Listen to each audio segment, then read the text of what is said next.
Welcome to the Wayne Bennett Podcast, celebrating West Virginia's people, places, and the culture of Southern Appalachia.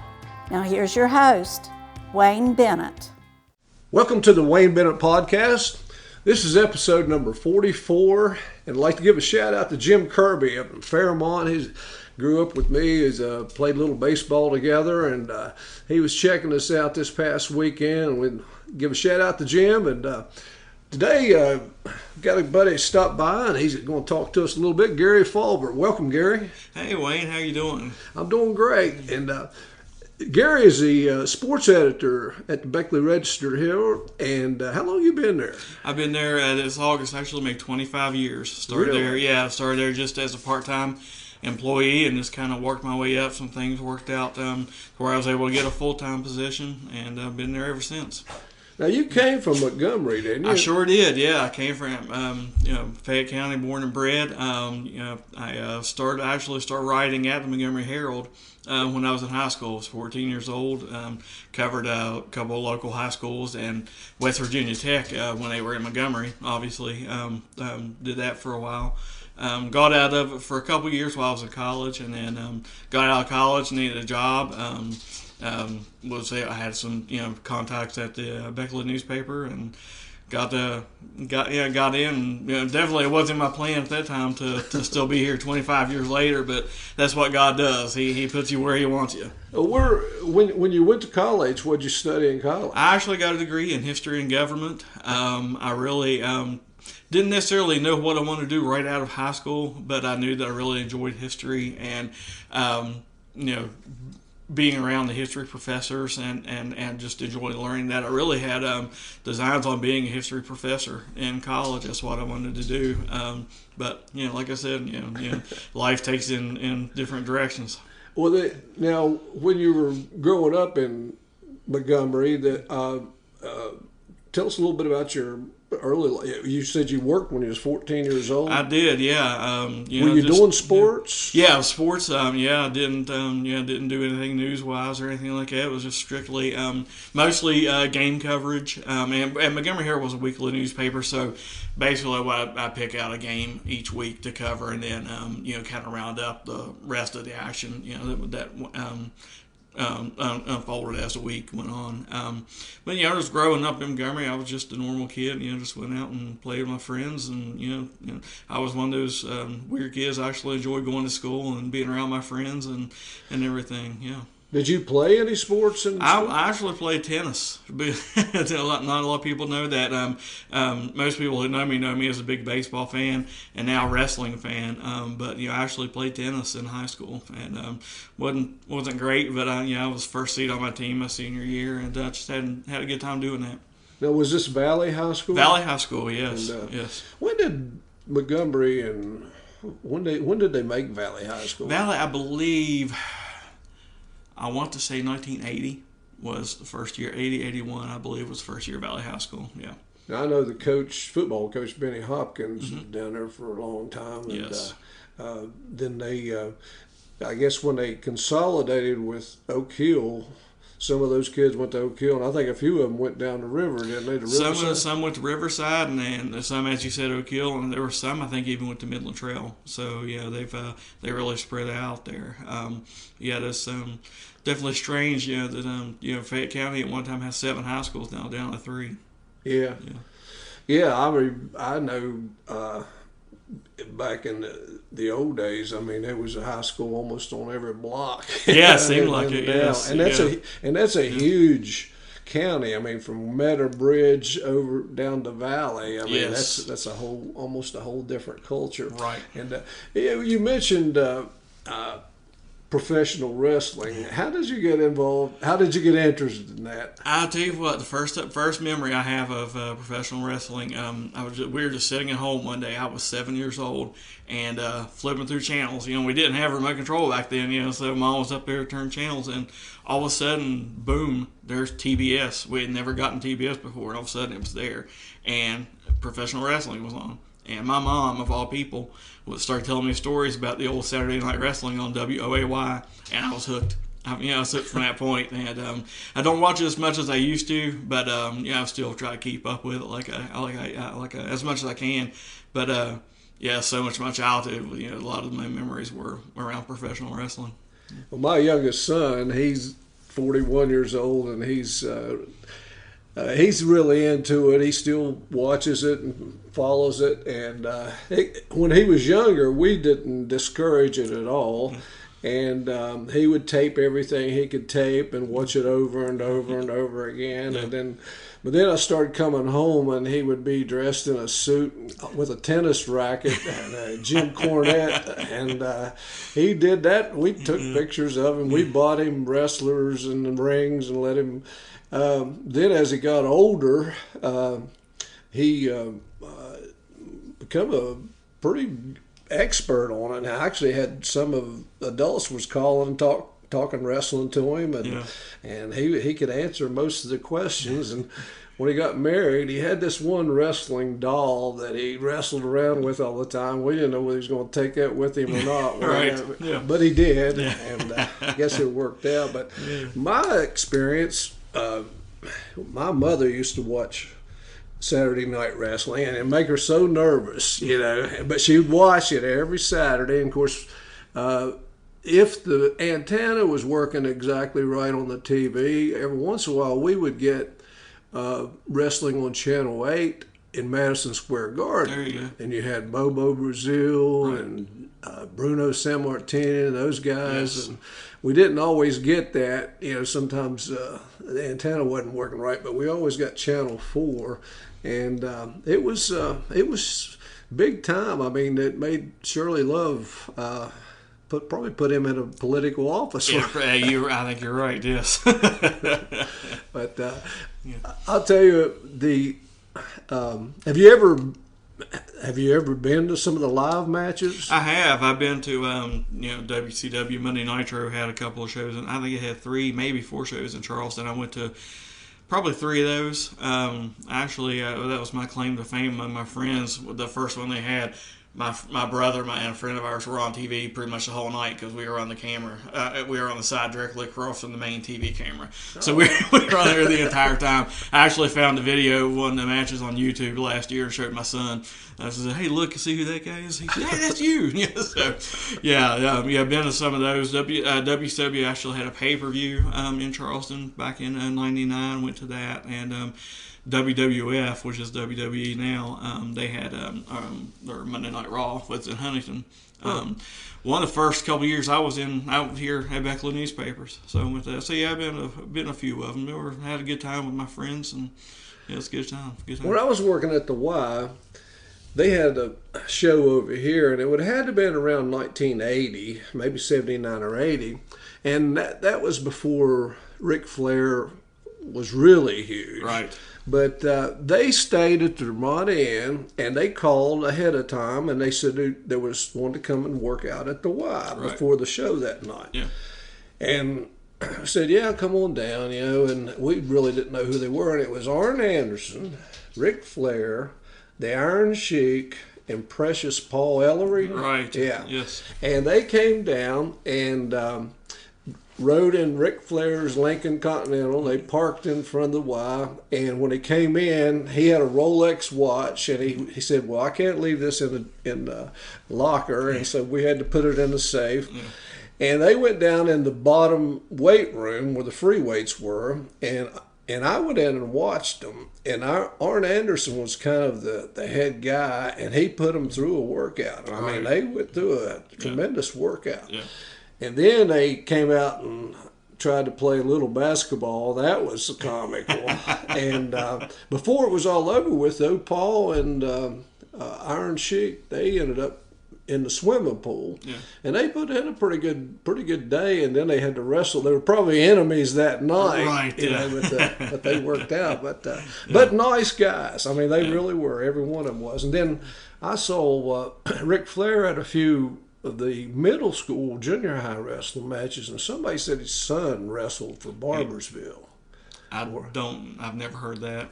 I'm saying no, but I've never heard that. But it was somebody that he knew because he came, and I saw him at actually 2 of them, And then I saw him one time at the Greenbrier when they had one of the golf tournaments. Right. And he was up there just hanging around. But everything I've heard about Ric Flair, he seemed to be a pretty good guy. Yeah. With I think that's my son's favorite wrestler. I always kind of like Dusty Rhodes. I like to hear him talk. Right. But one other experience I had was there used to be on Channel 4, there was Gene and Jan Madrid, right. Yes. And the Yahoo McDaniel and some of those guys. But I worked for Coca-Cola, and the head man, Mr. Hedrick, the boss, one day, Jan Madrid had a place in Fayetteville called Jan's Pizza Palace, okay. And it was down below the high school. Yeah. And at that time, they would during lunch periods, they'd let the high school kids go down there and buy pizza. And he had a pretty good business, actually, and he was still wrestling. And but anyway, the boss called me in and said, I'm going to send you tomorrow, and I want you to pick up this big pop cooler that we sold Jan Madrid. He's not paying for it, and we want to get it back. We're going to repossess it. Yeah.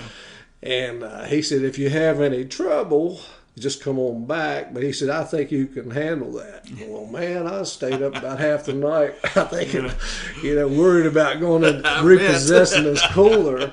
And so the next day, the guy I was supposed to take with me, I said, well, before we left, though, Mr. Hedrick, the owner, boss, he came out and he said, I think they're going to shut him down. The police are over there. Wow. And so I was tickled to death to hear that. But when we got there, he actually was there, and he was real nice about it. He actually helped us get the cooler on the truck and load up everything. But I think he had a real good business. He just wasn't paying his bills. And but he was enjoyable. But he was supposed to be the heel, I guess. Yes, but, right. Yeah. But I'd heard a story. I don't know whether you heard it or not, and I think it was Doug Epling. Okay. I may be wrong about this, but Doug Epling was the West Virginia Boxing Commission. It started out, he was a commissioner, and it started out like in 1930s before he was there, but then it became the Athletic Commission. Yes. And somewhere along the line, they were requiring these wrestling events they were going to start requiring these wrestling events to pay fees and those kind of things to the Athletic Commission. And they actually stopped a wrestling program in Bluefield and arrested some of the wrestlers, local guys, and the promoter that was putting it on. And I know that happened for a fact. Now, I'm not sure that Doug Epling was involved. Right. Forgive me, Doug, if you... but the courts finally threw it out because they said it was not an athletic event. It was considered entertainment, since it was scripted. So But if you ever see Doug, ask him about I'll have that. to ask him about that. He'll probably be calling me anyway. Yeah. But you mentioned Jim Cornette. He and Bobby Heenan were two of my favorites of all time. Just the things they did on the mic were just incredible. Yeah, and I loved I grew up, I was a little bit of a Hulkamaniac when I was little, but then I got over the good guy stage and started following more of the heels, the Four Horsemen and everything. But my favorite wrestler of all time was Sting. Back in 1997, when he was the Crow Sting fighting the New World Order. That him against New World Order was the greatest wrestling storyline, in my opinion. Just every week, you were tuned in watching to see what happened next, and it was just. Well, you got to appreciate the athleticism in Yes. those guys. I mean, it's unbelievable some of the things they do now, and I just, I don't know, the movie that came out a few years ago with Mickey Spade. It's called The Wrestler. Yeah. And I mean the injuries and the things that he went through, and the way, of course, this was kind of a small time, but those guys, especially the smaller guys, they probably don't have any kind of insurance or anything like that. The big guys make a little bit more money and do well, but it's It's popular. It's big. What about baseball? How'd you get hooked up on the baseball? The fun thing about baseball is, I didn't really come from a family who really, I didn't have a lot of sports fans in my family. And my friends at school, most of my friends, they were athletes, even at a young age, playing Little League and things like that. And, when the conversation would turn to something, athletic, I wasn't really included. And, of course, I didn't like that. So I just happened to, again, TBS, caught some Braves games, and it just seemed like every time I turned on TV, it was a Braves game on, and so I just kept watching and really just kind of taught myself the game, listening to the announcers, Skip Carey, Pete Van Wieren, Ernie Johnson, those three. I just kind of taught myself the game from listening to what they were saying, and I was hooked ever since. Baseball is just kind of baseball to me is a special sport. Everybody has reasons for love the sports they love, but there's just so much nostalgia to baseball that to me you don't get in other sports, and I just I've been hooked on it since I was. I think I was 8 years old. Started following it. Did you get to see any professional games? I haven't been to a Major League Baseball game since '96. It's been a long time. I went to Atlanta with a friend of mine, and I'm a Braves fan. We went and watched them play the Cardinals in 2 games, and haven't been ever since. Life kind of takes over, and still have my wife and kids. They're not into sports too much. So, don't really get out. But, I have, around here, obviously I've seen the West Virginia Miners, both as a writer and just as someone enjoying the games. I went to see the Princeton Whistle Pigs this summer, and I enjoyed that. So try to get out as much as I can just to watch. Most people don't connect me with baseball, but baseball is one of my favorite sports too. I've followed it. The first team I ever followed was Cincinnati Reds, right. Of course, like most people. Back in the old days, it's the only team you could get on the radio, and I would go to sleep at night listening to Joe Nuxall and some of those guys, and Marty Brenninger, or whatever his name is. But they, then I followed the Washington Senators because right. the first time I went on a Little League excursion, we went to the Washington and watched them play, and that's the first game I ever saw. I was 11 years old, and then I had a brother that moved up there around the Washington area, and so when I'd go visit him, we'd go watch the Senators play, and of course they quit having a team. Then the Cincinnati Reds, I kind of got a little angry with Marge Schott when she ran the team, and I quit watching them. And so I started following Baltimore Orioles, and I actually went to Baltimore a couple of times, and I like Cal Ripken Jr. But I did like the Braves. Yeah. Even when they started coming on TV all the time, I didn't. I liked them, but I wasn't a huge fan. But they played every game. I mean, the day, night, yes. Whatever. It was on TV, and I think a lot of people got connected with it. But I liked them even back when, Warren Spahn and Lou Burdett and Eddie Matthews and Hank Aaron and all those guys, when they played in Milwaukee. I enjoyed watching them play. And, of course, you guys got something to celebrate this year. Yeah. It was, and I thought it was interesting. You said today is episode 44. And Hank Aaron wore number 44. He passed away this year, and a lot of people made a big deal about the Braves won 44 games in the first half of this season, then 44 in the second half. Wow! I think they scored 44 runs in the postseason, something like that. So 44 is a big number, but it was a lot of fun watching them win the World Series, the first one since '95. When I was a college student back then, and I think I watched maybe the last 4 innings of that game when they clinched it back in 95. And, of course, I had to work this year, when they won it. But I was able to catch the bottom of the 9th inning, which is really all that mattered. So I got to watch the celebration. Well, I started following the Nationals when they were created. And, of course, Frank Robinson was the first coach, and he was an old Cincinnati and a Baltimore boy. So when they got in the World Series a couple of years ago, I called my son, who lives around Washington. I said, "We've got to go to the World Series. We got to go to the World Series." Yeah. Well, by the time they give everybody, all the season ticket holders and all the special, the only things we could get was standing room only, and it was $800 a ticket. And I said, I don't think I'm not going to pay $800 a stand. Not to stand up. No, you can stand in your own living room for free. So we didn't make it, but they won, and I did get to see them.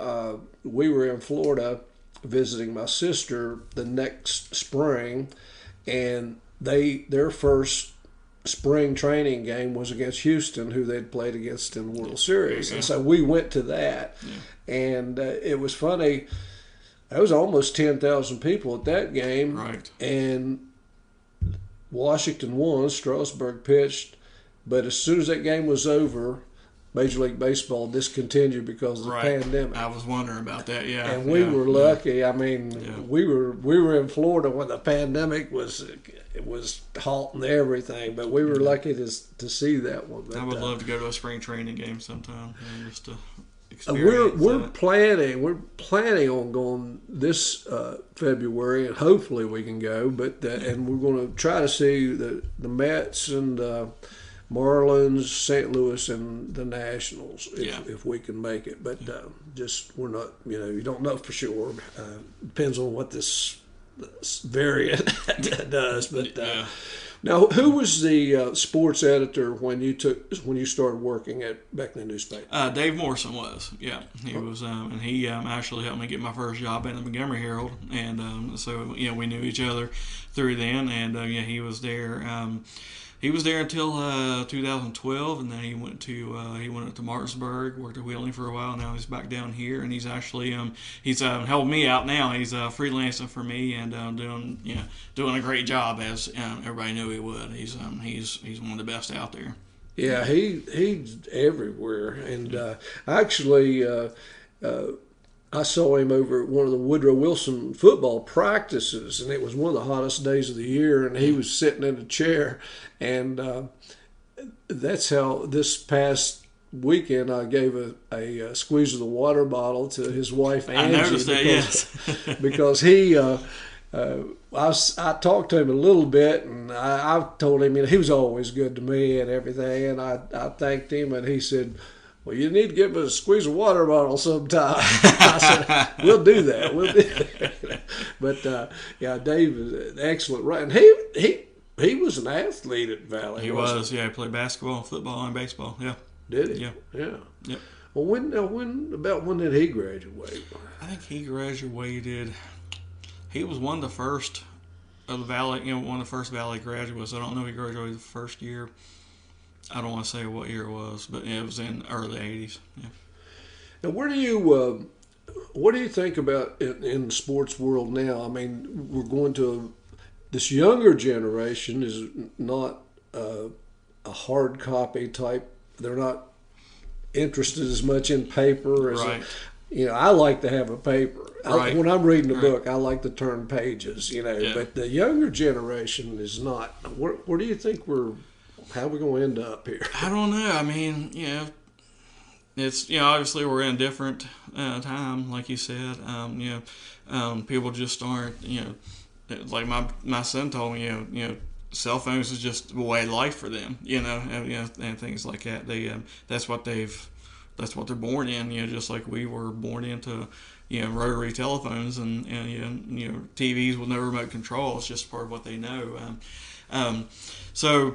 Obviously the newspaper business has changed a lot, and it's there's been some a little bit of struggle, but we're still there, and there's no plans to go anywhere. We're still we're not planning on becoming obsolete or anything like that. We're still plugging along, going as hard as we can. There's a lot of good things and bad things about technology. Right. I mean, I thought when ESPN came along, I thought that was one of the best things that ever happened. But then the way teams juggle their schedules and the way things, ESPN tells them when they're going to play. And this, I'm not so sure that that's the best, but it seems like money is that one thing that pushes everybody. And yes. Yes, definitely. I don't know how it's going to end up. I know around here locally, you got video productions. It's doing a lot of basketball and football, and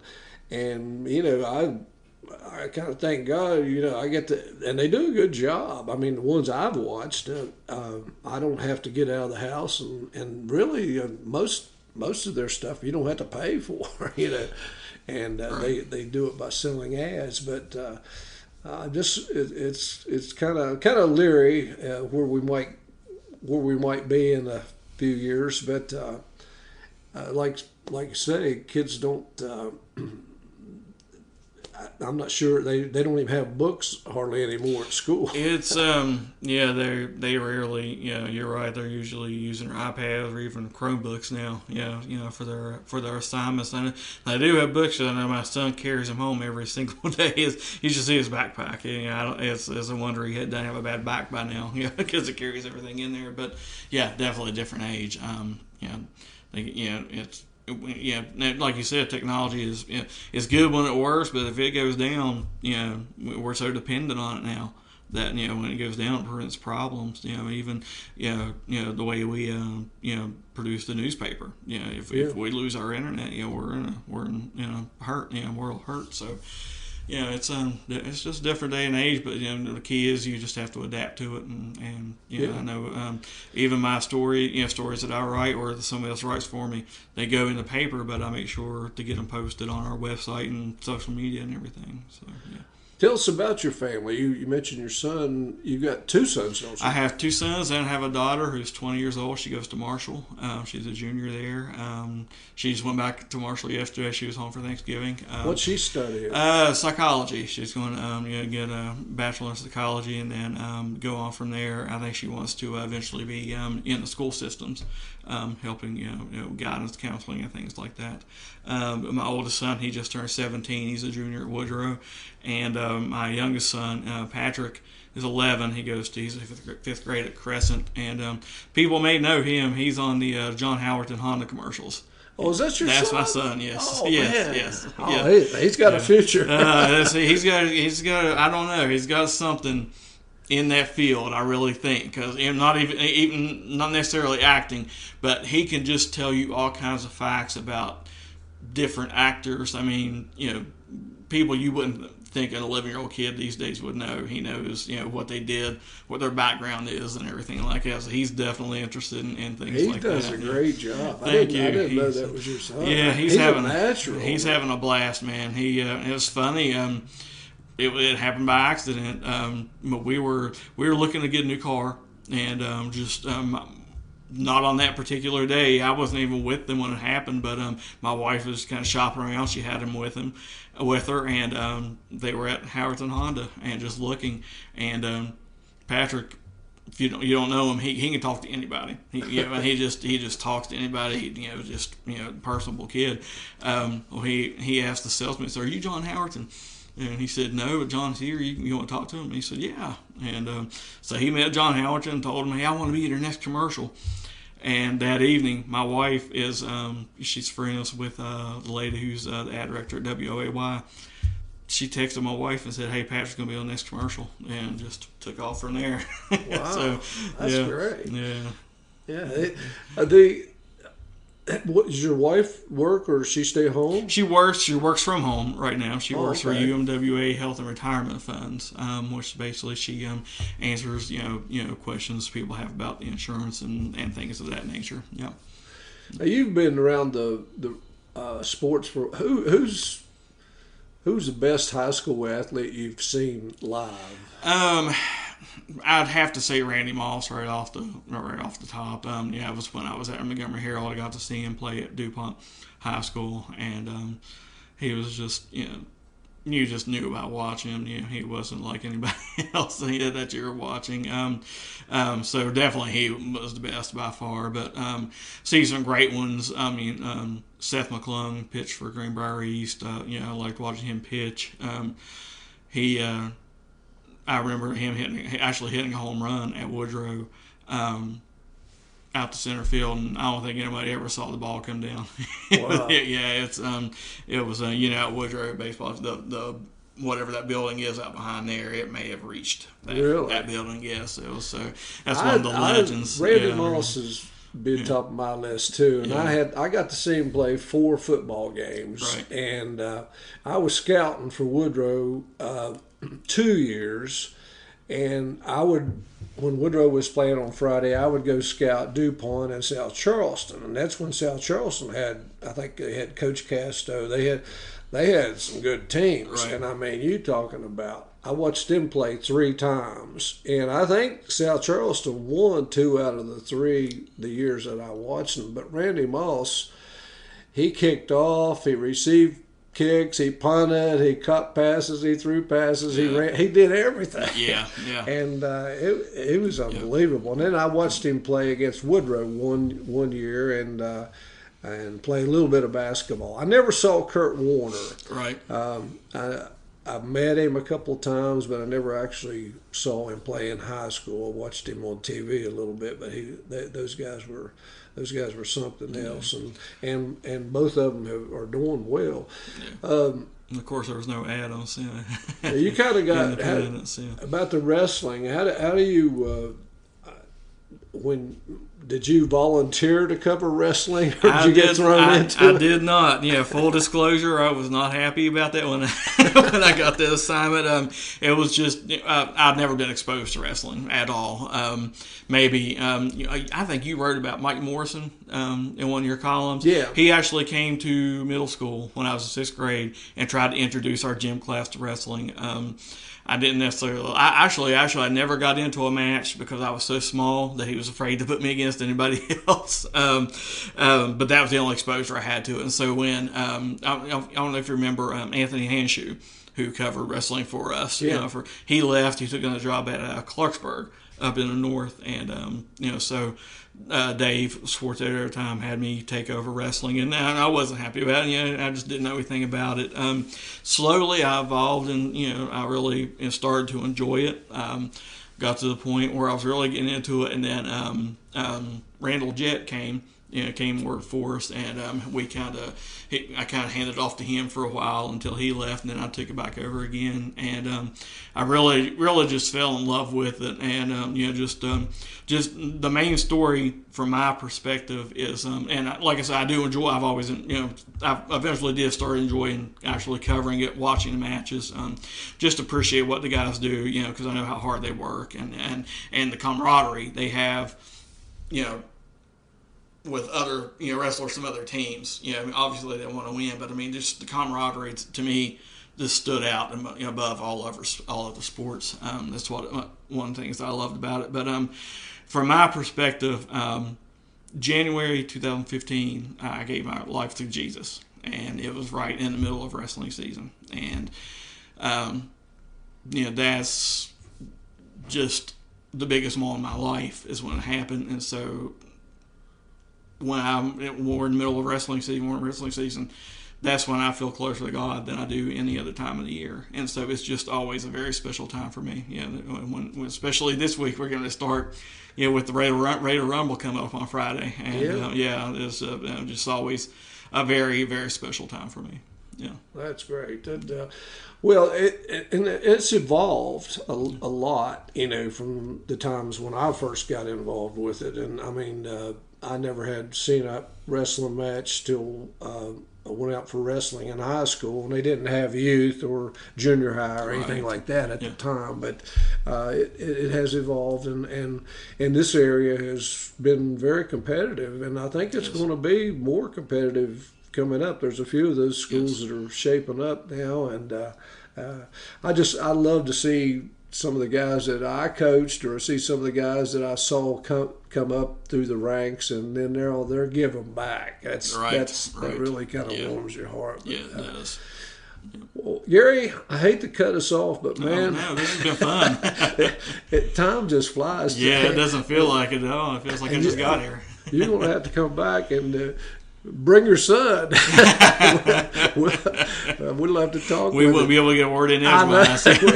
Yeah, we'll have to send him out after a couple of minutes. But I do appreciate you coming by. I appreciate you asking me. Looking forward to. You've been good to me, and I never will forget that. Oh no, you're the dean as far as I'm concerned, wrestling sports writers in Beckley. And I appreciate everything you've done for us, and I've learned from you, so I appreciate it. Well, thank you. And anybody else out there, if you'd like to come on the show, we'd love to have you. You can contact me, email awbennett50@gmail.com, or you can check us out on Facebook, and we'll get you on here. And everybody's got a story, and remember, if you ain't dead yet, you ain't done yet. And God bless you.